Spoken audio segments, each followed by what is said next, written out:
Welcome. I'm Glenn Anderson with the Olympia Fellowship of Reconciliation. This TV series explores a variety of issues that relate to peace, social justice, and nonviolent social change. So here's the question. What do Wisconsin's Republican politicians, the political aftermath of 9/11, the Wall Street banking crash, and the federal budget crisis all have in common? In each case, a crisis, either real or contrived, was used as the excuse to impose preconceived agendas of radical right-wing economic policies upon our political and or our economic lives. In 2007, Naomi Klein published a powerful book called The Shock Doctrine, and we'll use the ideas from that and build upon them during this program. The book is 600 pages long, but very readable. A lot of substance, a lot of good information and insights, and she does an excellent job of connecting the dots between a lot of things that have gone on in the past few decades and are going on right now in today's newspaper headlines. The book explodes the myth that the global free market triumphed democratically. Naomi Klein's book exposes the thinking, the money trail, and the puppet strings behind world-changing crises and wars in the past 4 decades. The preferred method has been to use either natural crises or other severe crises caused by humans, and to exploit the suffering people and the nations by imposing radical free market policies upon them and stripping away the public sector and stripping away people's democratic rights. The Shock Doctrine book connects the dots and it explains the underlying ideology that drove a number of actions. The radical free market ideology drove the Nixon and Kissinger coup that overthrew Chile's democracy in 1973. It drove the economic vultures who pillaged Russia after the Soviet Union collapsed. It drove George W. Bush's 2003 war against Iraq. It drove Bush's negative actions in response to Hurricane Katrina in New Orleans. And that same free market ideology also underlies our nation's current financial crisis, underlies the Wisconsin governor's current mania for busting unions, and it underlies the Republicans' drive to privatize Social Security and Medicare. This same ideology has been driving a wider wedge between the rich and the poor. Extremely rich individuals and businesses have been getting richer than ever, while the middle class has been slipping and the people at the bottom end have been just devastated. So we're going to connect all these dots. There's a lot going on. We have a richly informative program, and we have 2 very well-informed and insightful guests who have read the book and are very much in touch with all of these issues. We have Molly Gibbs and Larry Kirshner. I'm happy to have both of you on the show. It's going to be a lot of fun, and we will be able to share a lot of information with the viewers. To start with, Larry, could you just outline the basic sense of this economic radical free market stuff, Milton Friedman and the Chicago School of Economics? It's often referred to just as the Chicago School. Yeah, it started, well, I think there's an Austrian economist named Hayek, and his ideas were taken up by Milton Friedman, and it suffused the was University of Chicago or Chicago University School of Economics, and they have this basic belief that there are certain underlying immutable economic principles that will always occur unless people somehow interfere with them. And they think the three main ways that these economic ideas get interfered with is if the government creates social programs, if the government tries in any way to inhibit or regulate corporations, and if the government tries to own economic entities that could be owned by the private corporations. And so those three things together in one form or another, they think that's what interferes with the natural order of things. So their whole focus is to get rid of those three things. Right. And that's what we've been seeing in this country and other countries around the world. We've seen this as the government has sort of bought into that set of theories, and they've been deregulating. Right. They deregulated the banks, so the banks could do all kinds of screwy things, which later ended up crashing our economy. And they've been trying to privatize Social Security, now trying to privatize Medicare, sell off state prisons, sell off the state liquor stores in Washington State. And all over they've been using school vouchers, trying to push school vouchers to undermine public education, and now they're trying to bust the unions. And then they do all these free trade things like NAFTA, the North American Free Trade Agreement, and WTO, the World Trade Organization, to eliminate any ways for countries to protect their own industries or to protect worker rights or to take care of the environment. So like you say, they want to strip away all that. Because that's interfering with the natural economic laws that are God-given somehow. Yeah. And we just need to get out of the way of those. So could we lay out some of the main points in Naomi Klein's book, The Shock Doctrine? Oh, there's so many. There's so many, and we'll get into them through the program. I wonder if we can just hit a couple here at the outset, and then we'll fill in the gaps as we go. Well, I was just thinking about Israel and the examples where she talks about how if there is any kind of disaster, then there's an opportunity. And that's a basic principle that she follows in terms of the Chicago Boys approach.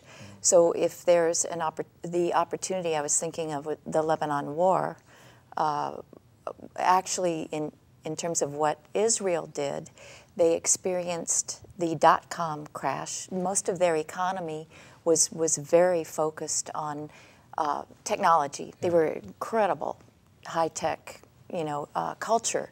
So when the dot-com crash came, it also was just this opportunity then to move into homeland security. And I think this is, very typical of what happens. If there's any kind of crisis, be it a natural disaster, as Sri Lanka was such an example with the tsunami, and Hurricane Katrina in New Orleans, which we'll talk about. Right. Right. I think that what they do is they realize that in the midst of crisis, people tend to think short term and are looking, what is it that I need to get to the next day? And Milton Friedman said that their role is to have all these plans ready to roll out no matter what the crisis is. And they roll them out in the midst of people who are in shock and awe and can be confused about the implications, and these people take advantage of that.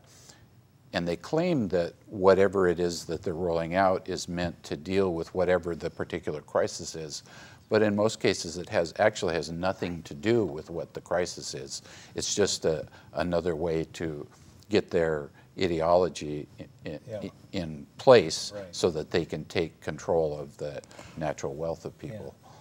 I'm curious about, just for a minute, to look at Katrina. And as someone observing and totally horrified by the lack of action, especially from the government, it was very horrific to watch days and days go by without any response to immediate needs for food, for shelter.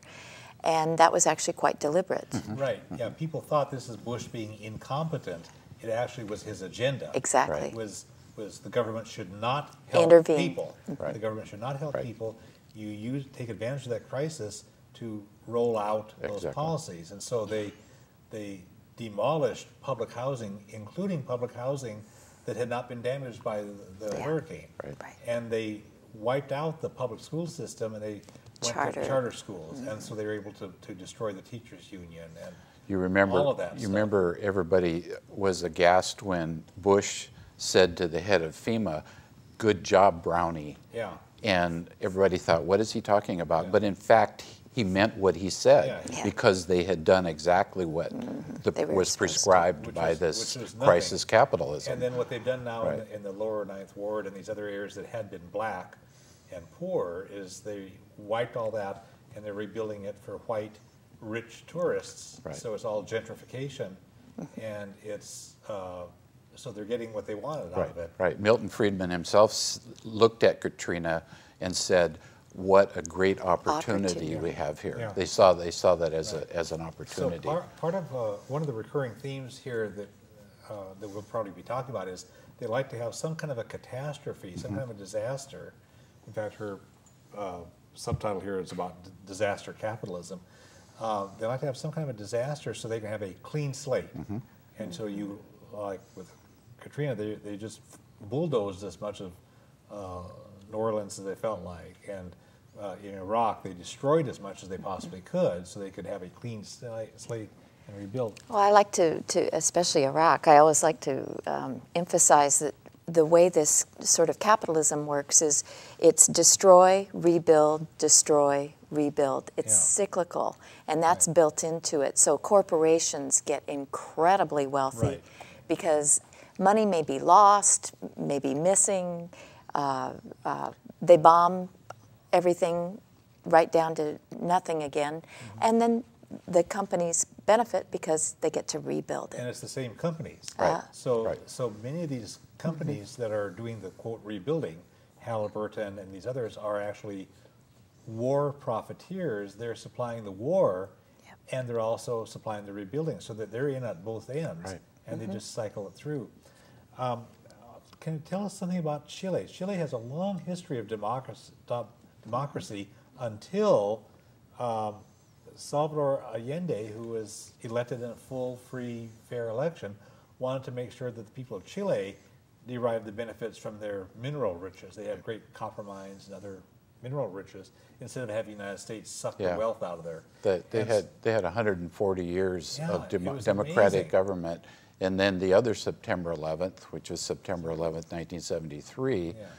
the Pinochet and the Chilean army Yeah, at the General Pinochet General from- Pinochet at the behest of the CIA and Nixon. corporate, Kissinger and Nixon and that Yeah, bunch. and the CIA and then ITT. ITT the giant and multinational corporation. Codelco and the other big corporations, they were so offended by Allende's idea that maybe the government should do something for the people. They portrayed him as this Marxist radical, but what he was talking about was similar to what goes on in Norway and Sweden and some of those countries. Yeah. That's the level of Marxism that he was Yeah, talking yeah. about doing, but it so offended these people that they generated a lot of anti-communist hysteria in the Chilean army, Yeah. and they brought all of these economic Chicago boys with an economic plan ready to go. Right, they had that all written up in It was all advance, written up. and all they had to do is create a blank slate and impose it. Right. And the So that was ready to roll, just like we were saying. They have all Right. queued up, and then the coup was done partly through the Chilean army and partly from the CIA and partly the United States government. The Nixon administration had gotten U.S. and other banks to shut down Right. lending to the Right. civilian economy to create a crisis. Meanwhile, ratcheted up massively U.S. aid to the Chilean military. Right. So it was all behind the scenes stuff. Right.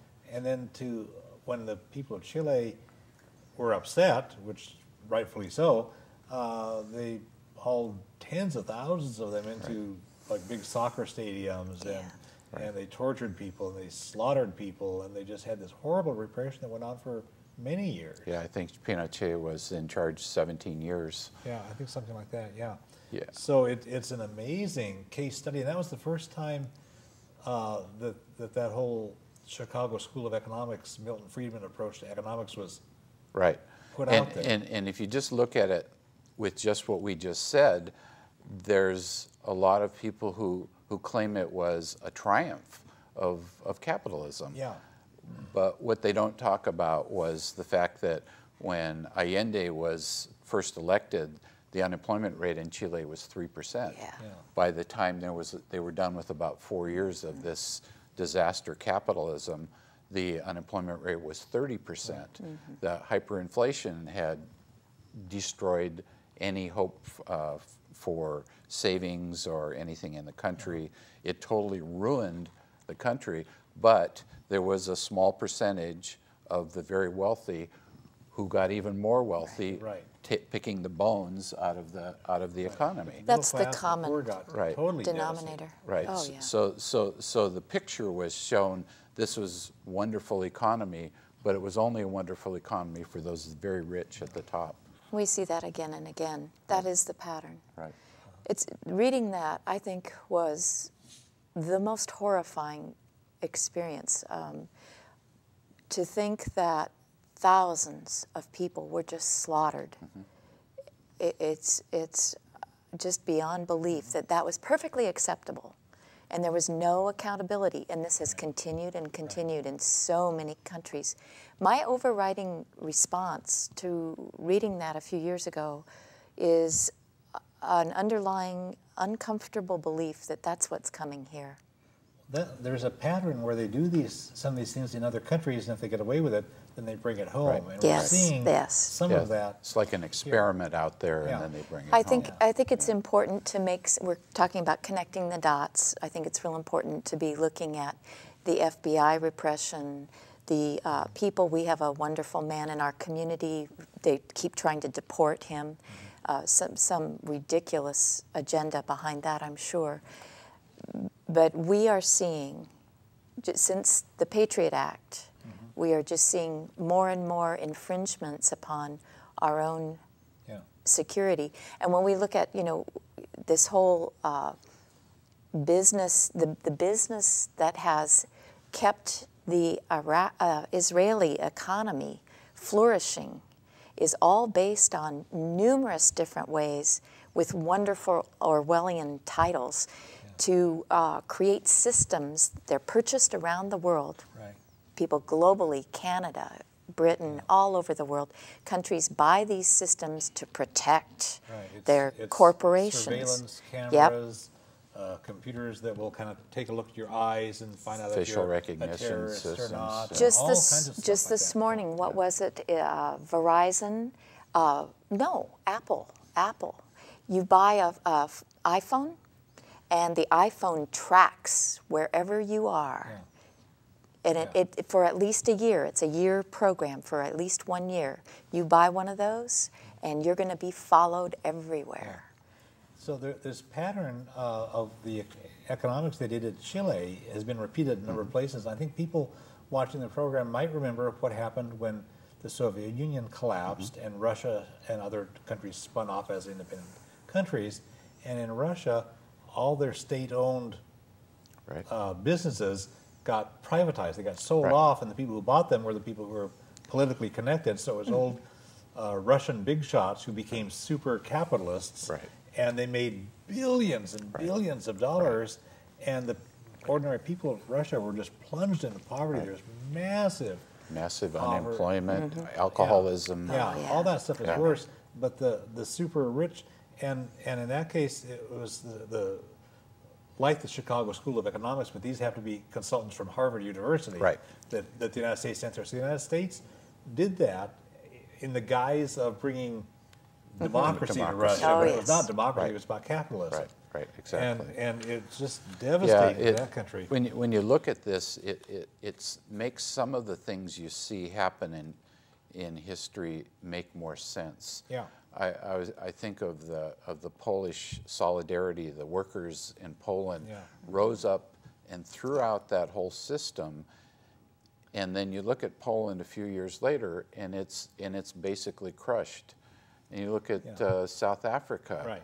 same thing. Yeah, Yeah. that's a good one. They were rising up. The wonderful opportunities a few years later, it's crushed, and it's because the bankers and the capitalists Right. got in there. Yeah, What- they what just wait for control. and create the economic downturn. Yeah. And boy, And South Africa was Right, just they did that in both of these immediate. places where progressive people got elected, Yeah. but the economy had been so much undermined before they got Right. into Right. office that at that point they were saddled with debt, Right. and they were stuck. And then it was the remnants of the Solidarity Right. Union, and it was the ANC that got stuck with doing the privatization and stuff, Well, and then they betrayed the people who had put them there. Right. The Yeah. current president of South Africa is named Mbeki. Yeah. He was the one who'd made the deals with the banks. And they, Banks. and they that- didn't know what was going on. And Mandela and the rest of them were Right. worried about, are we going to be able to vote? Yeah. Where Mbeki's here selling the country to Right. the bankers, and now he's the president. Yeah. That's And- that's an interesting point, because to have our own governmental structure in place, if we're not able to fully carry out a complete program when disaster hits here, we'll lose everything. Well, I mean, look what happened. There was no such thing as Homeland Security Yeah, companies in this country It went before from 2011, 0 to and it's over 250 billion. Billion now. dollars, Yeah, yes. yeah. And it's all privatized. Right. It's not the government doing this. It's private companies Right. doing this with our tax dollars. But the government is trying to privatize things and take stuff out of, like, Rumsfeld was behind Right. this, Bush's Secretary of Defense. His whole approach and Cheney's whole approach was you privatize as much of the military as you can, turn it over to private companies Right. and contract everything out. And they know it doesn't save money. It costs more. These Costs more Blackwater money. Oh, way people are more. very expensive Right. to hire, and they're doing things that soldiers used to do at a lower price. So it's not about saving money. It's Right. just the whole philosophy that they want to It's privatize.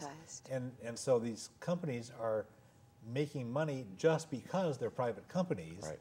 And in many cases, it's the same people involved. It's the Right. same Halliburton government big and- shots that are doing Right. this. And They wanted rotate it around. to restructure the military, so the only thing that wasn't being privatized was the opportunity to get killed. Yeah. Everything else Yeah, was yeah. up for Right. the bid. And so to look at your without bidding. examples from Poland and South Africa and a bunch of other countries, what we need to do in this country is recognize that we need economic democracy Right. in addition to political democracy. Exactly. And what we have is we have sort of a political democracy, except elections are sold to the highest bidder. I don't think we do because anymore. we can't have campaign finance reform.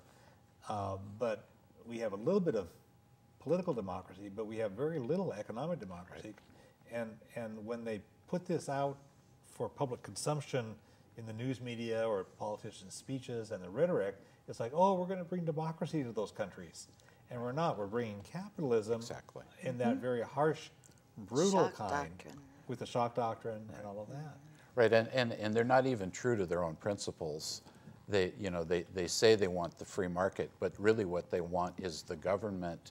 I think I read somewhere, maybe in this book, somewhere else, they want the government to act as a venture capitalist. Yes. For their programs. They don't want true free market. Right. They don't want, because they know that if the people wouldn't put up with this in a true market Right. situation. Well, a lot of these are not competitive bids. No. There's a huge amount in Iraq and elsewhere, and we'll talk about Iraq in a couple of minutes, a huge amount of that, and these current things are sole source. It's like, I want my friend in this company to get the contract, so I'll just give it to them, worth billions of dollars, and there's no competition. Right. There's no free market. And there's no bidding. It's all government Yeah. subsidy, Yeah. so it's not free market at all. It's very intense cronyism. And we've seen these patterns of how the third world countries for a number of decades were getting into debt because they have a dictator who would borrow money and spend it on his lavish stuff, stick the people with the debt, and then when the people finally rise up throughout the dictator, those people are saddled with the debt. With the debt, yeah. And then World Bank and International Monetary Fund come in with these austerity programs. Right. Well, okay, we'll restructure your debt, but you got to close down your schools. You got to stop subsidizing grain and other food products.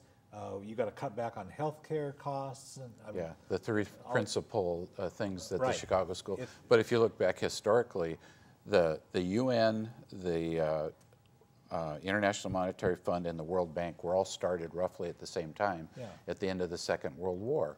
The UN was started to give nations a way of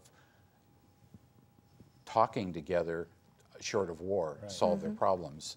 The World Bank was created to invest in poor countries to help raise them out of poverty, and the International Monetary Fund was created to act as kind of an economic buffer so that there wouldn't be great fluctuations in valuation of currencies and those sort of things. So they were all three were started with great hope and intentions, but the United States basically dominates the UN and makes it do whatever it wants, and the World Bank and the IMF have been taken over by the people who believe in this, and so they, like you say, they will run up debts, and then if that last dictator goes out for whatever reason, the people of the country are stuck with the debts.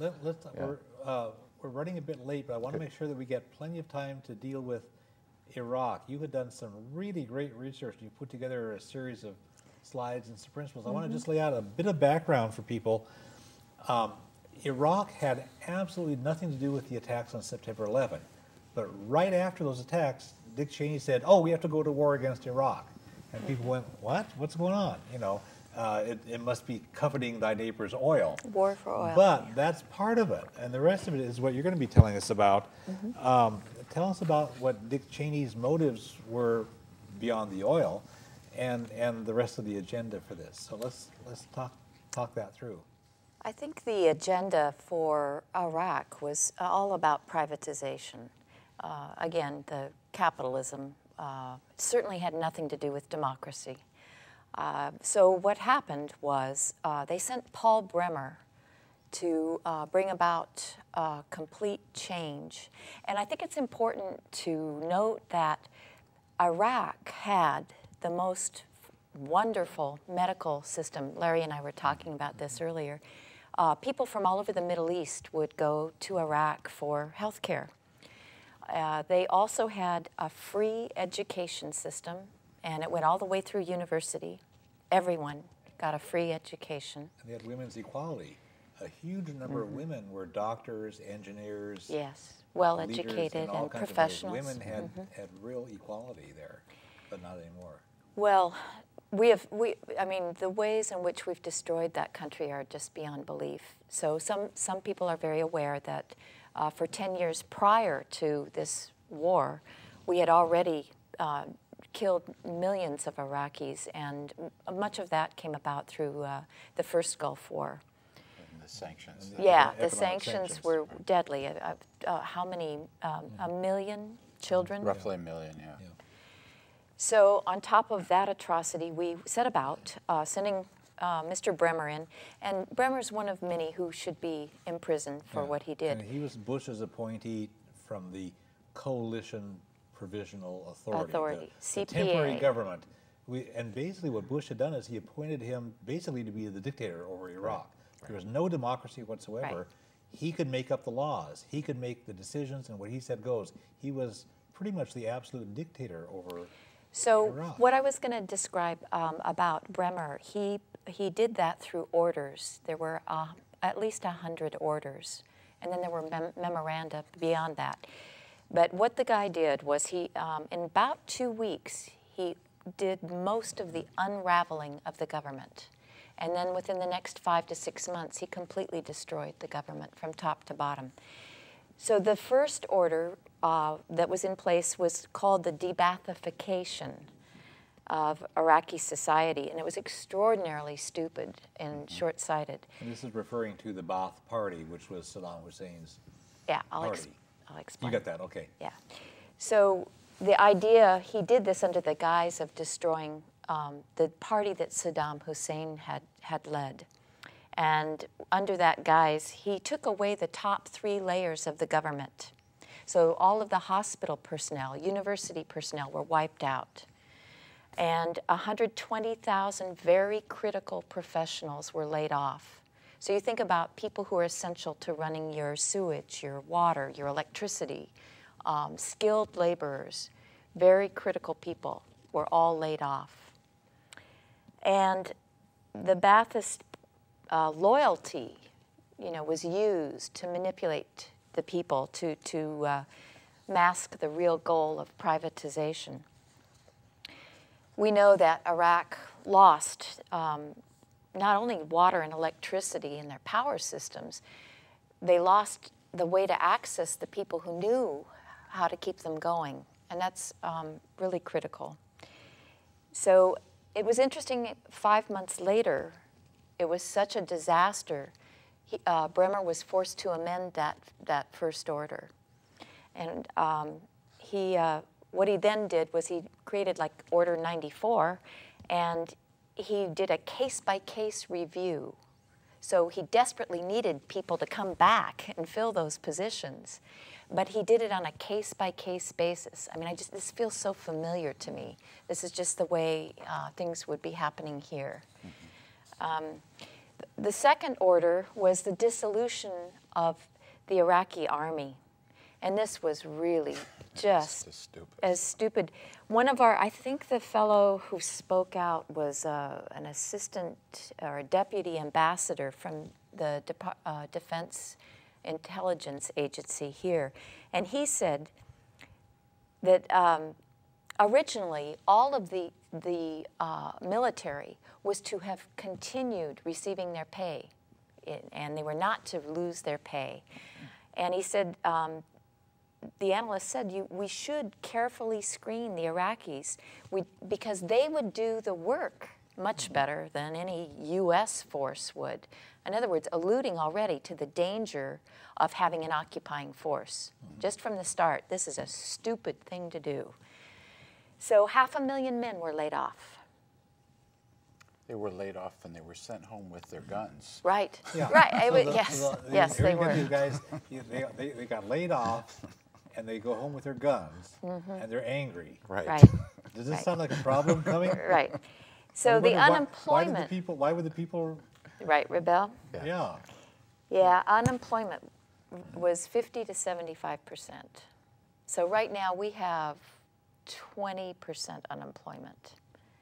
Think about 50% unemployment. This lack of viable Iraqi military was the justification for Bush to continue our U.S. military presence. Right. So that's critical. That's what we were about. Yeah, so it's kind of a dog chasing the tail kind of thing, where we have to occupy the country and use violence because of the violence that we provoke. Right, exactly. Yep. And exactly. the more we do it, the worse it gets. The worse it gets. So the more we have to do it. The more we have to do it. Right. But that's the remedy that these Chicago boys have, is when you have, they go into a country and screw up their economy, and when things go bad, they prescribe more of the same. And they keep doing that in country after country, including in this country. Exactly, because they can make a profit each time they do that. Every time it gets worse, they make more money. Exactly. Just think profit. Yeah. So Order 12 was the trade liberalization policy. And this suspended all tariffs, all customs, duties, taxes of any sort coming in to Iraq. So it was pretty amazing. There's just this inflow of cheap products, and it devastated local producers and sellers. the U.S. exported wheat and rice, and the guys here, the people here who were the head of the wheat and rice industries just zeroed in on grabbing that opportunity. And the prices that they sold wheat and rice were higher than prices here. And you have to realize that a critical part of Hussein's government was the people all received baskets with wheat, flour, the milled flour. If the farmers were all guaranteed a price for their wheat. And even if it wasn't a good crop, they would still grind. They'd make sure that every household had flour, sugar, tea, and other basic necessities. That's what had been taking place, and all of a sudden, not only was that all gone, they had huge prices that most people couldn't afford. Right. So 75% unemployment, and you can't eat. Yeah. So the U.S. provided technology and education. This is the kind of thing you'll hear from the Chicago boys. You know, we'll provide technology and education. I've heard it here from our own government agencies, state level. Yeah. We do technical advice, but we won't address the political issue. Right. We will not regulate. And this was just what was happening. It's similar to what the WTO did to the South Korean farmers. Remember all the farmers committing suicide? Right. This was very much in line with what they were doing. So it was identical to the deadly effects from the WTO, the World Bank, in India, Zambia, South Korea. And U.S. wheat exports went from 0 to 190 million in the first year in Iraq. And the farmers just couldn't compete. They were out of business. Order 14 was about media censorship, prohibits any criticism of the CPA, the Provisional Authority. Which sort of undermines the notion that we were there to promote democracy. Right. When we had strict, absolute censorship. Yeah. Where's the democracy? Uh-huh. Yeah, any suggestion of return to the Iraq Ba'ath Party, you couldn't talk about anything. It was very critical because Moqtada al-Sadr had a major newspaper, and it was padlocked. You know, that's what Bremer's thugs would do. They'd go out and ransack places, and you know, if any newspaper, you know, had any article, anything against the Provisional Authority, they'd be ransacked, padlocked. And they shut down the newspapers. And then Order 17, I always remember as immunity to impunity.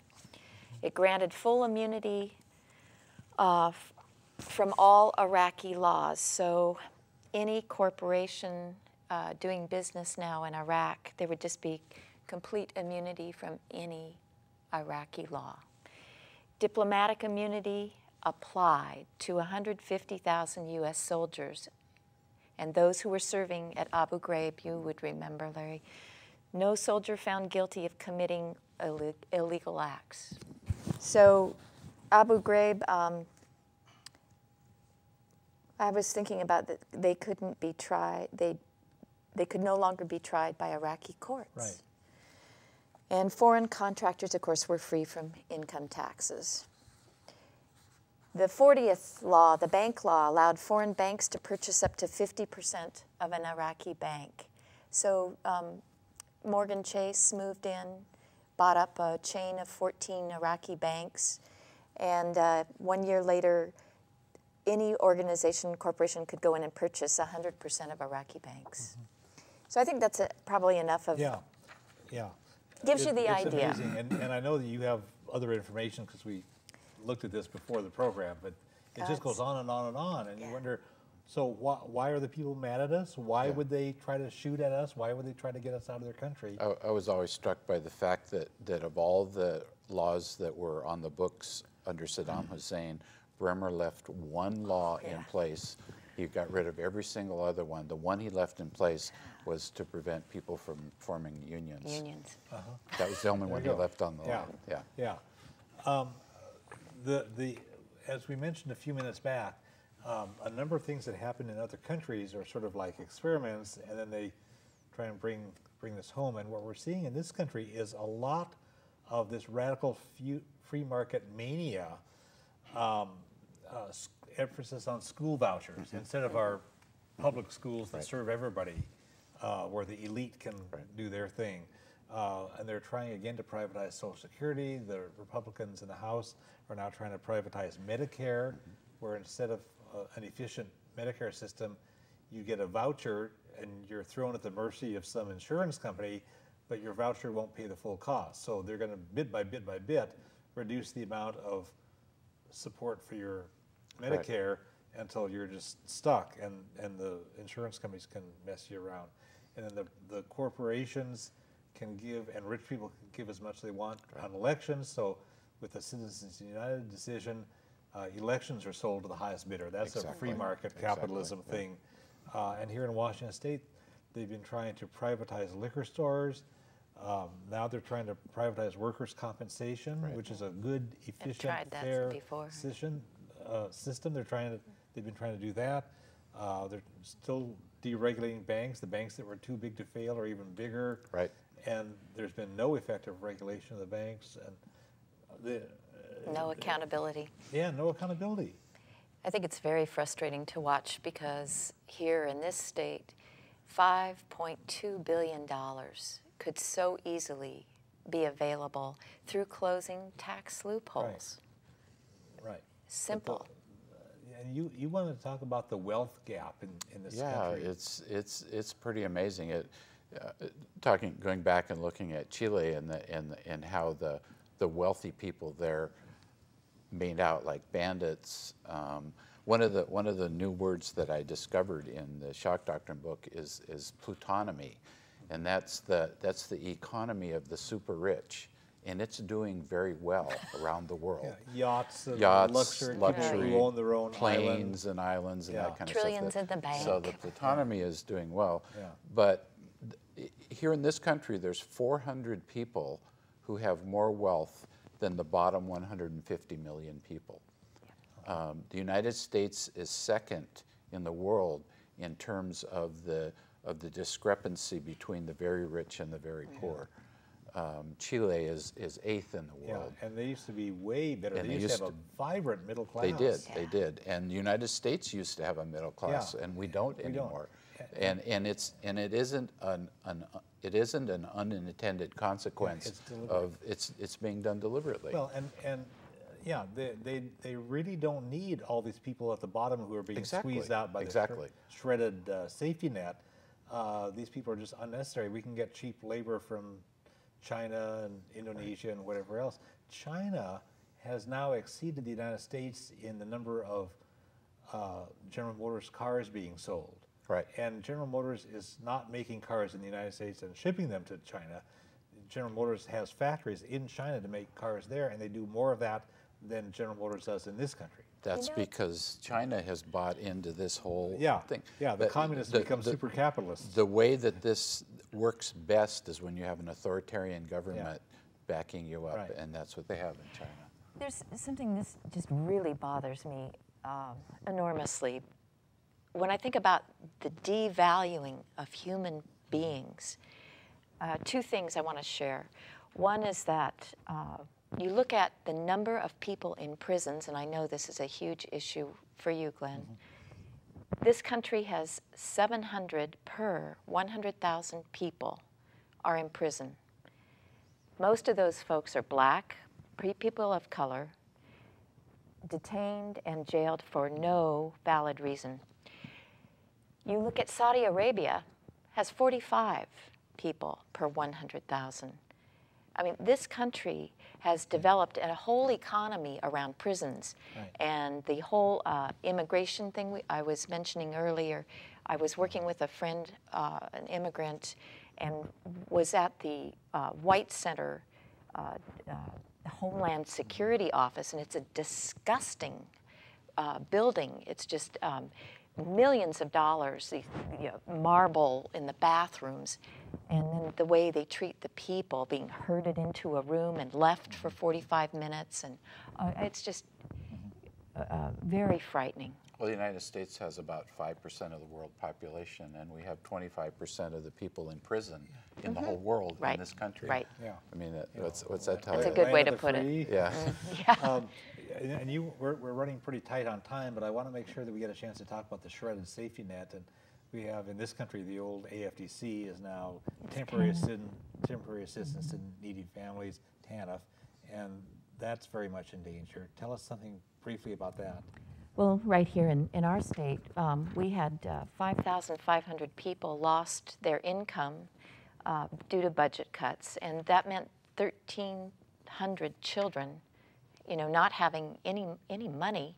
Those families have food stamps, and most of those are single mothers, women, and it's grim. So the homelessness is increasing rapidly. This year, I don't know how many more homeless we'll have in the state, but it's on the rise. We just have a really serious situation, and it really shows that our people are dispendable. The other side to that I think that's important is when you go to your legislators, and even those who claim to be concerned about budget cuts, genuinely concerned, I hear again and again, we can't do anything about this. You didn't vote the right way in the last election. There are numerous issues going on. Yeah, voter-imposed limitations on taxes. So Tim Eyman basically sealed everything up quite nicely.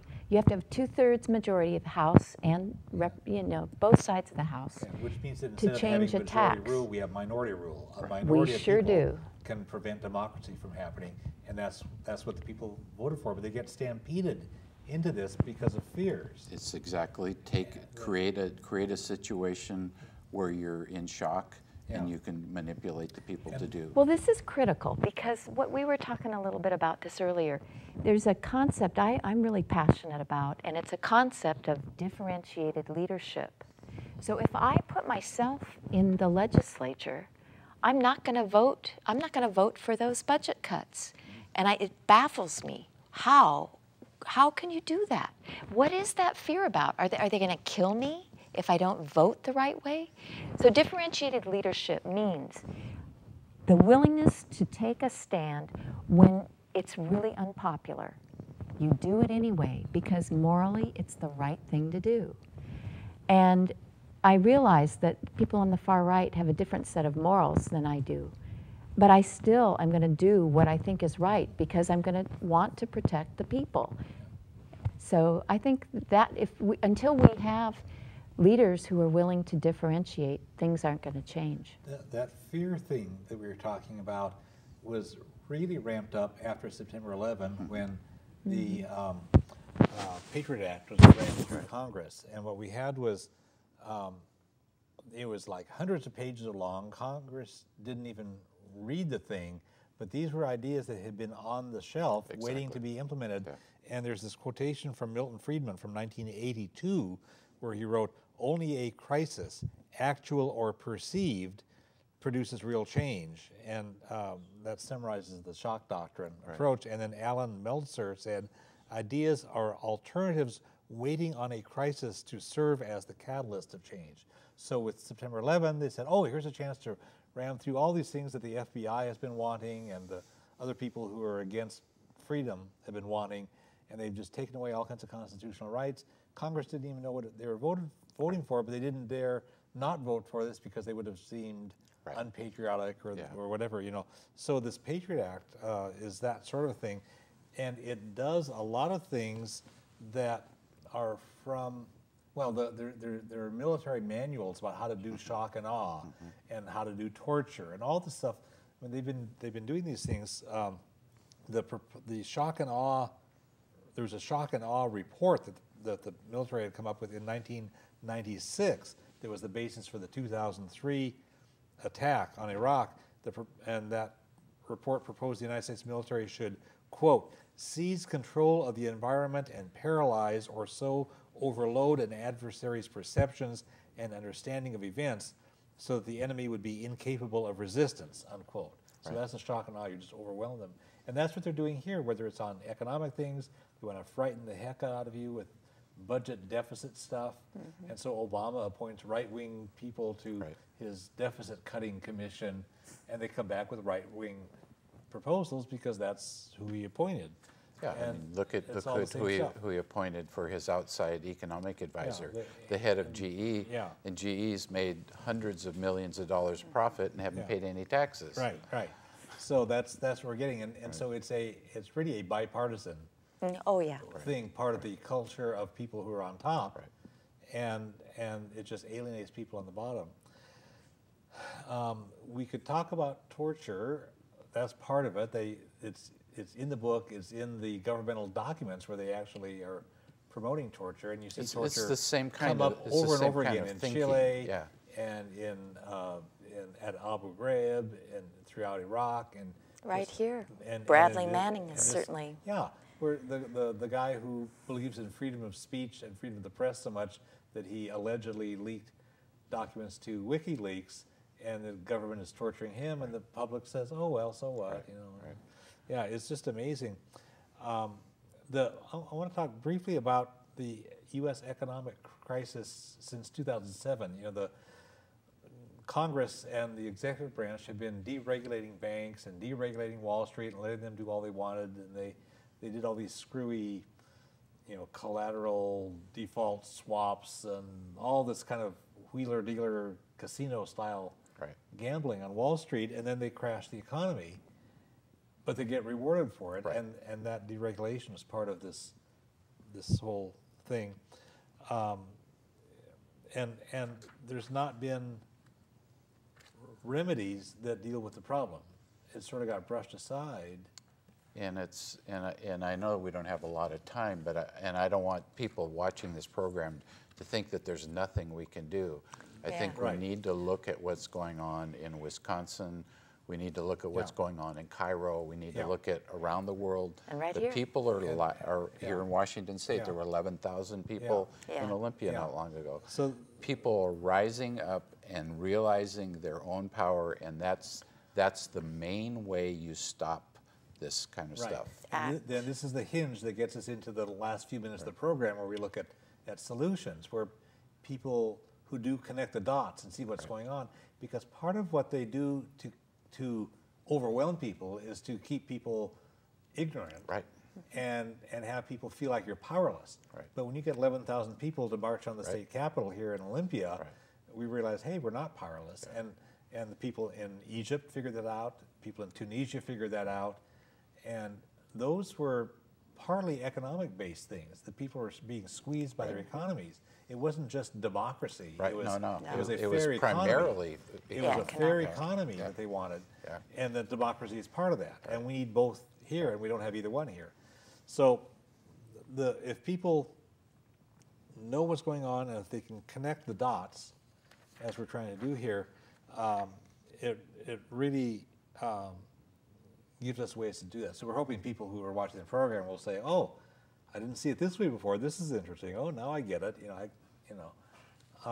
Can we talk some more about these dots that you want to connect, or remedies for empowerment?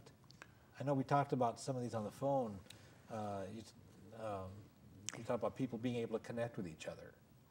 Well, what I'm seeing that is heartening is a lot of groups coming together. And we were sitting the other night at a meeting called with Move to Amend, and it was wonderful. Pretty soon there were folks coming in from a local union, some other students from Washburn.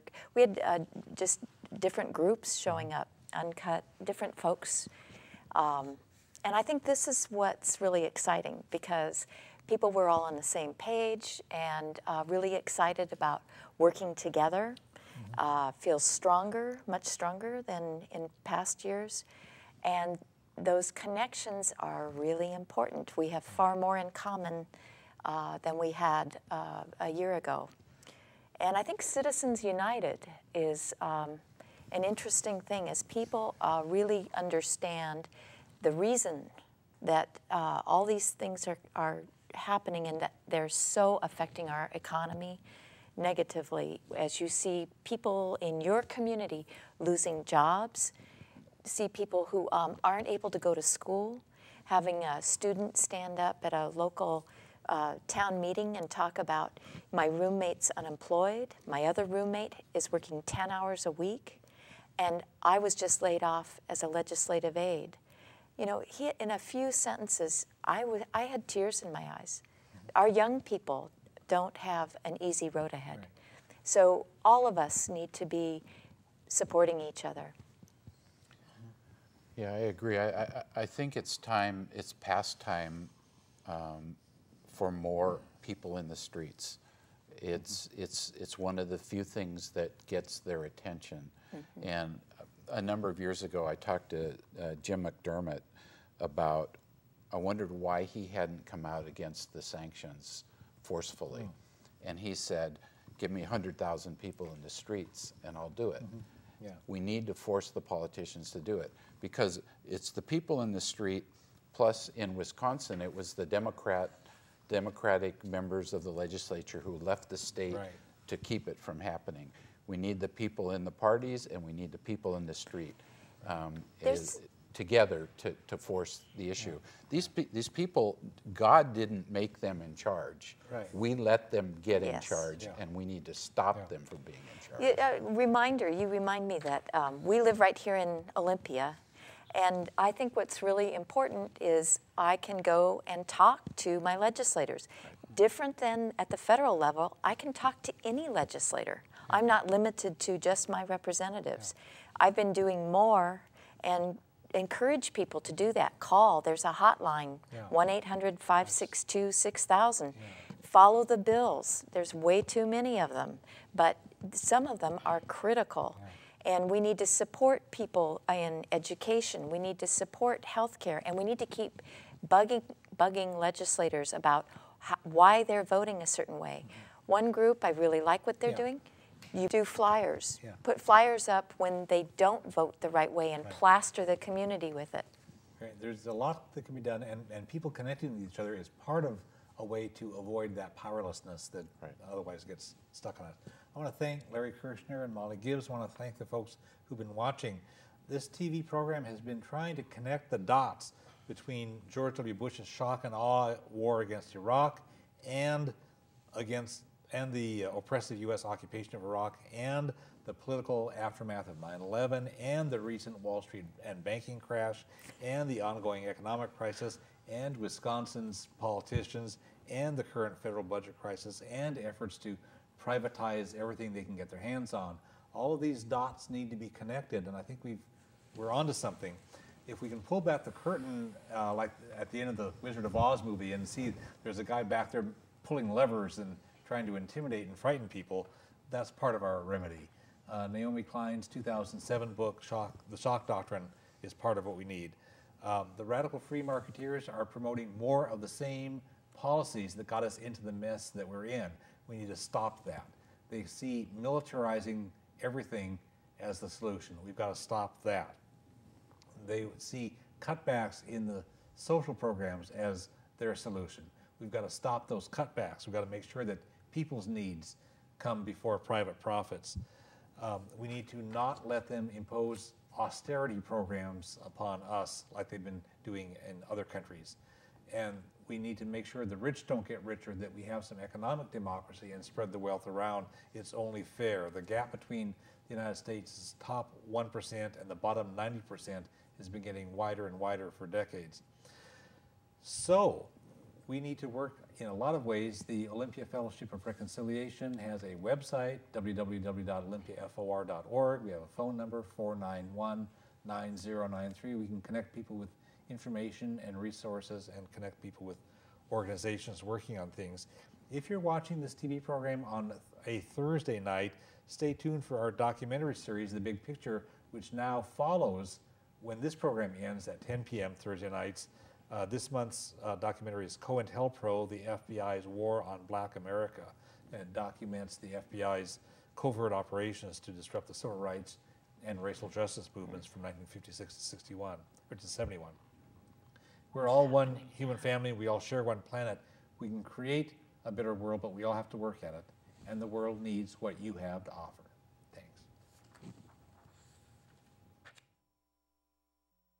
Thanks.